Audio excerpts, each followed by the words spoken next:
Federasi Sepak Bola Indonesia baru saja mengumumkan daftar 33 pemain persiapan Piala AFF 2024 dengan sebagian besar pemain berusia di bawah 22 tahun, namun orang Vietnam protes dan menyuruh FIFA harus melarang kebijakan naturalisasi.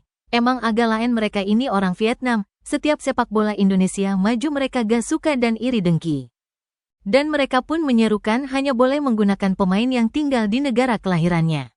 Barulah sepak bola akan adil dan transparan. Indonesia mengaku tak peduli dengan Piala AFF dan hanya menginginkan pemain dalam negeri. Namun ia tetap menggunakan 3 pemain naturalisasi. Seperti inilah komentar iri dengki fans Vietnam. Sedangkan untuk Indonesia, tidak ada yang bisa ditendang tanpa Belanda. Indonesia hanya bisa setara dengan Kamboja. Prediksi Indonesia dan Thailand akan masuk final dan Thailand akan menjadi juaranya. Indonesia memberi mereka piala sehingga mereka tidak perlu mengeluarkan banyak uang untuk kembali ke Divisi 1 Vietnam dengan biaya beberapa puluh miliar setahun untuk kesehatan yang baik. Lebih baik lagi bawalah skuad domestik Indonesia untuk bertanding secara adil melawan Vietnam untuk melihat siapa yang lebih baik di sini. Tidak ada pemain naturalisasi. Mereka takut kalah dari Vietnam sehingga mereka mendatangkan pemain U22 untuk bermain. Jika kami menang, kami katakan kami kalah dari seluruh tim U22. Secara umum, sepak bola Asia Tenggara masih sangat buruk. Jika Indonesia hanya menggunakan 100% pemain lokal atau hanya sedikit pemain Indo luar negeri, pada dasarnya masih sangat lemah dibandingkan level Asia. Kesuksesan Indonesia selama ini hanyalah memanen hasil dari pelatihan Belanda dan beberapa negara maju sepak bola lainnya. Bukan dari pelatihan sistem sepak bola Indonesia itu sendiri. Kesuksesan mereka berkat uang miliarder Erik.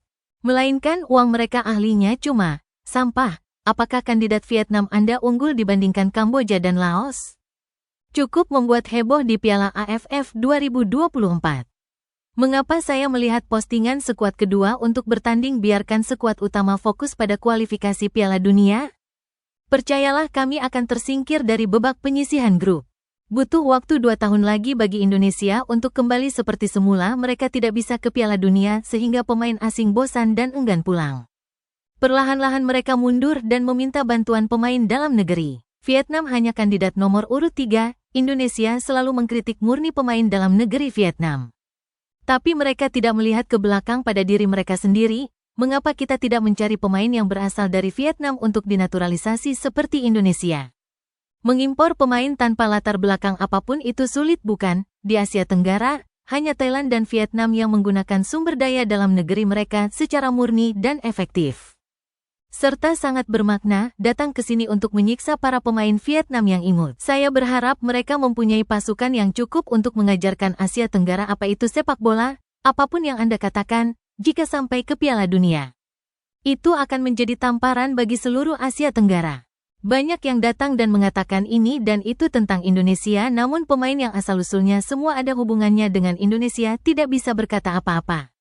Saya berharap saya bisa seperti Indonesia. Jadi mengapa harus mengkritik mereka?